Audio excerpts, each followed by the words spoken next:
আসসালামু আলাইকুম everyone, প্লেবেন Bulgaria থেকে আমি আবার চলে আসলাম মোস্তফা শামীম। আজকে ভিডিওটা একটু অন্যরকম, সেটা হচ্ছে আমি কিছু পরামর্শ দিব যারা ইউরোপে আসার জন্য চেষ্টা করতেছেন দীর্ঘদিন ধরে, যাদের ড্রিম ইউরোপে ঢোকা। এখন আসলে ইউরোপের যে বর্তমান পরিস্থিতি, তো এই ব্যাপারগুলো নিয়ে আমি আলোচনা করবো। আশা করি আপনাদের যারা নতুন করে ফাইল দেওয়ার জন্য ট্রাই করতেছেন বিভিন্ন জায়গায়, তাদের জন্য এটা একটা হেল্পফুল ভিডিও হবে। সো ওটা দিয়েই আলোচনা করবো আজকে। আর সেটা হচ্ছে এখন ইউরোপের সিচুয়েশন খুবই জটিল। আপনারা জানেন কিছুদিন আগে পর্তুগালের পিআর যেটা সেফ এন্ট্রি প্লাস আরো 2-3টা সাইট যেগুলো দিয়ে মানে পার্মানেন্ট রেসিডেন্সি বা পাসপোর্টের জন্য আবেদন করা যায়, তো ওই সিস্টেমগুলো সম্পূর্ণ অফ হয়ে গেছে। তো এখন আসলে সবাই আসার পরে মূলত এসে এই পর্তুগাল চলে যেত এটা করানোর জন্য, বাট এখন সেটা অফ হয়ে যাওয়াতে এখন একটা প্রবলেম। এখন আসলে সিচুয়েশনটা একটু জটিল। প্লাস ইউরোপে যে আহামরি স্যালারি, আপনি আসলে যে কিছু একটা করে ফেলতে পারবেন এরকম কিছুই না। তো যারা জায়গা জমিন একদম বন্ধক রেখে বিক্রি করে ইউরোপ চলে আসতেছেন, রাতারাতি লাখ টাকা কামাই করবেন, এই ধরনের স্বপ্ন দেখে আসতেছেন, তাদের জন্য একটা দুঃসংবাদ। তারপরেও এখানকার ইউরোপের একটা ব্যাপার আছে, সেটা না বললেই নয়। যাদের মাথায় এটা ঢুকে তারা আসলে এটা সহজে ফালাইতে চান না, ফালাইতে পারেন না। ইউরোপ তাদের আসতেই হবে, এটা হচ্ছে কথা। সো এখন সিচুয়েশনটা হচ্ছে আপনার যাদের কাছে বাজেট বেশি আছে সেনজেন কান্ট্রি গুলাতে, বিশেষ করে সেনজেন কান্ট্রি গুলাতে, ইতালিতে এখন প্রচুর পরিমাণে নুরস্তা উঠে, সেখানে সবার ভিসা হচ্ছে না। এটা দালালরা আপনাকে বলবে না, একটা সময় হইতো যে নুরস্তা আসলে ভিসা হয়ে যেত, বাট ইতালি এখন ওভাবে ভিসা হয় না, অনেক ভিসা রিজেক্ট হয়।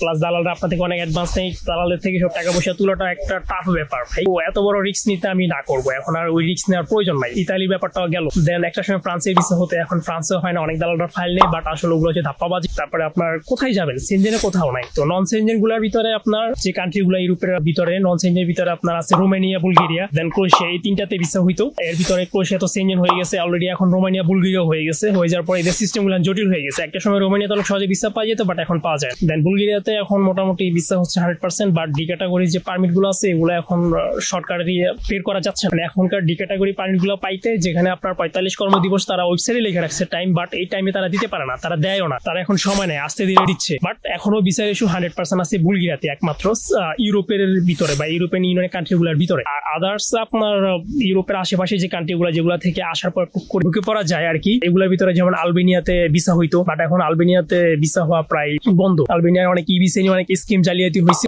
বিভিন্ন এজেন্সি চাপাবাজি করছে, কারণ এই ভিসা আসলে সহজে অনেকে বুঝতে পারে না। তো আলবেনিয়ার ভিসা প্রায় বন্ধ। এখন যারা ফাইল দিবেন তারা বোকামি করবেন। আলবেনিয়াতে টোটালি ভিসা বলতে গেলে, যদি আমি পার্সেন্টেজে বলি, এটা আমি শিওর কোনো কিছু না, বাট এটা যদি বলি 10%, মানে 100 জন দাঁড়ালে হয়তো 10 জনের ভিসা হবে। তারপর এয়ারপোর্ট থেকে অনেকে রিটার্ন করে দিচ্ছে, এ ধরনের রেকর্ডও আছে। টাকা পয়সা দিয়ে যাবেন ভাই, লাভ নাই। দেন আপনি ধরেন আলবেনিয়ার পাশে আপনার কসোভোতে ভিসা হয়তো, বাংলাদেশে এম্বাসি খুলছে, সবাই হুরস্তুল করে উতুপুরে দূরে ফাইল টাইল দিচ্ছে, অনেক কিছু করছে। এখন কসোভোর অবস্থা খুব জটিল। কসোভোতে এখন আসলে ভাবে ভিসা হয় না। কসোভোর এম্বাসি ফাইল নিয়ে আপনার 6-7 মাস ধরে রাখছে, অনেকে টাকা পয়সা দিয়ে এজেন্সি পিছন করছে, অনেক টাকা লস খাইছে, বাট এখন ওভাবে কসোভো বাদ, ঠিক আছে। তারপর আপনার ধরেন সার্বিয়া এখন কিছুদিন ভিসা দেয়, কিছুদিন দেয় না, এরকম আর কি। তাদের মন চাইলে ভিসা দেবে, তারা দিবে না, এরকম। তো তাদের এখন ভিসার ইস্যু খুবই কম। তো আপনার এত টাকা পয়সা দিয়ে অ্যাডভান্স দিয়ে রিস্ক নিবে দরকার নাই, সার্বিয়াতে আসলে হচ্ছে না। তারপরে আপনার মন্টিনিগ্রো কিছুদিন ভিসা হয়েছিল। মন্টিনিগ্রো ইউরোপের দেশ না, ইউরোপের কাছাকাছি দেশ। মন্টিনিগ্রো তো এখন ভিসা দেওয়া প্রায় বন্ধ, খুবই কমে গেছে, একেবারেই কম, দেয় না বললেই চলে। তারপরে আপনার এখন মেসিডোনিয়া, গত 4-5 মাস ধরে মেসিডোনিয়াতে একটা হুলস্থুল শুরু হয়ে গেছে, এবং পুরাদুরা সবাই ফাইল দিচ্ছে, ইন্ডিয়া যাওয়ার ঝামেলা নেই, সরকারে অনেকে ভিসা নিয়ে চলেও আসছে। তো মেসিডোনিয়াতে স্যালারি অনেক কম ভাই, কিন্তু দালালা দেখলাম 7.5-8 লাখ করে বাজেট নিচ্ছে। এই টাকা দিয়ে আপনি এখানে এসে 40-50 হাজার টাকা বেশি বেতন পাবেন না, প্লাস অনেক কষ্ট। সো আমি এটা সাজেস্ট করবো না। এখন মেসিডোনিয়াতে নিয়ে আবার কিছুদিন ধরে জাল ভিসারও ছড়াছড়ি, তো সাবধান। অনেক এজেন্সি আছে ফাইল নিচে করছে, 100% ভিসা বলতেছে, ভিসা এখনো হচ্ছে, বাট আসলে অরিজিনাল পারমিট কোনটা, রিয়েল পারমিট কোনটা, কোন দালাল রিয়েলি কাজ করতেছে, এগুলো বুঝতে হবে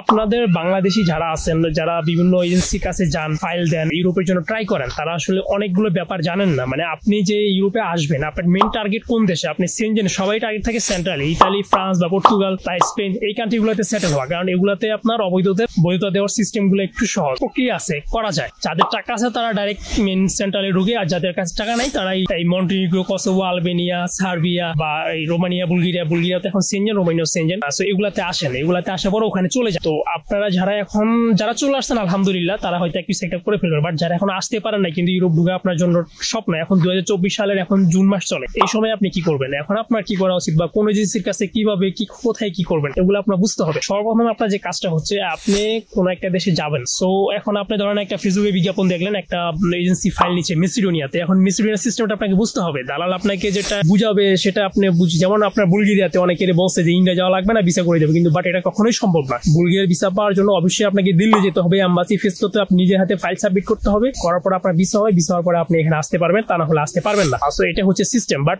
দালালরা বলছে ওদেরকে ভিসা দিয়ে দিব, দিল্লি যাওয়া লাগবে না, ভিসা করে নিয়ে আসবে। সো এই ধরনের জিনিসগুলো আপনার বুঝতে হবে। তো আপনার সর্বপ্রথম যে আপনার কাছে সব কাছে সহজ যে জিনিসগুলো আছে সেটা হচ্ছে আপনার কাছে একটা গুগল আছে।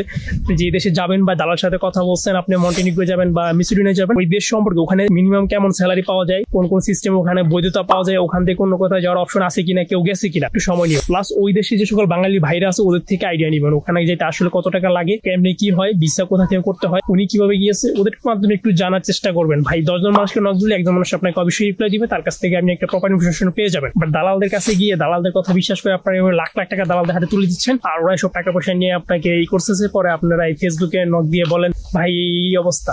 তো এটা তো আসলে দুঃখ লাগে। মানুষ আসলে একটা স্বপ্ন নিয়ে থাকে। আরেকটা জিনিস আপনারা যেটা করেন, ইউরোপে নাম নেওয়ার সাথে সাথে আপনারা করেন কি, আপনাদের একদম পড়াশোনা যে রানিং চাকরি বাকরি সবকিছু ছাইড়া দিয়া একেবারে মানে এখন ইউরোপ চলে যাবেন কয়েকদিন পরে, ইউরোপের হাওয়া লাগাচ্ছেন গায়ে ঘুরে ঘুরে। তো এটা তো আসলে ঠিক না। ইউরোপ আসলে একটা শর্টকাটের কিছু না, এটা একটা লম্বা সময় লেন্দি প্রসেসের মাধ্যম দিয়ে হয়। তো এটা কপালে থাকলে হবে, না থাকলে হবে না। টাকাও লাগবে, ভাগ্য লাগবে, সবই লাগবে ভাই। সো আপনি এভাবে চাকরি বাকরি ছেড়ে দিবেন না, আপনারা কেউ চাকরি বাকরি ছেড়ে দিবেন না। আপনি রানিং যেটা করতেছেন, ব্যবসা করেন, জব করেন, যাই করেন সেটা কন্টিনিউ করেন, সেটা এখন ছেড়ে দেওয়ার দরকার নেই। আপনার একটা যে কোনো কিছুর সিস্টেম, প্রথমে একটা কন্ট্রাক্ট পেপার আসবে, একটা কন্ট্রাক্ট পেপার আসুক, তারপর আপনার পারমিট আসবে, পারমিট আসুক, দেন আপনি চাকরি ছেড়ে দেন। পারমিট আসার পর যদি দিল্লি যাওয়া লাগে এম্বাসি ফেস করবেন, আর যদি আপনার ভিসা যদি অন্য সিস্টেম হয় সেটা হোক, ভিসা হওয়ার পর আপনারা আসবেন। বাট এটা একেবারে শিরশট ধরে রেখে আপনারা এখন ট্রাই না করাই ভালো। এখন বর্তমানে 2024 সালের এই যে এখন জুন মাস চলতেছে, এই মুহূর্তে ইউরোপের অবস্থা খুবই ভয়াবহ ভাই। এখানে আসাটা এত সহজ না, মানে বাংলাদেশ থেকে সবাই দেশ ছাড়ার চেষ্টা করতেছে ভাই। সো এত দেশে এত লোক একসাথে ট্রাই করলে সবাই আসলে সাকসেস হতে পারে না ভাই। এটা তো আসলে আপনার দুর্ভাগ্য বলেন, ভাগ্য বলেন বা তেমন কিছু না, এটা হচ্ছে পুরোটাই একটা সিস্টেম। তো আপনি যদি সিস্টেমটা ভালোভাবে বুঝতে পারেন, কবজা করতে পারেন, দেন ওই সঠিকভাবে আগান, ইনশাল্লাহ আপনি সাকসেস হতে পারবেন। বাট আপনি না বুঝে না শুনে একজন আপনাকে মডিফাই করছে, ওইভাবে আপনি তার কথা মতো যদি ফাইল দিয়ে দেন বা চলে আসেন বা ওয়েট করেন, তাহলে আপনার টাকাটাও লস হবে, সময়টাও লস হবে। আর যদিও আসতেও পারেন, আসার পর অনেকে বিপদে পড়ছে ভাই। ঠিক আছে, সবকিছু বুঝে শুনে জেনে শুনে তারপর আগান, সেটাই আমি বলবো। ভিডিওটা ছিল যারা নতুনভাবে ফাইল দেওয়ার জন্য চিন্তা ভাবনা করতেছেন বিভিন্ন কান্ট্রিতে, তাদের জন্য মূলত ভিডিও ছিল।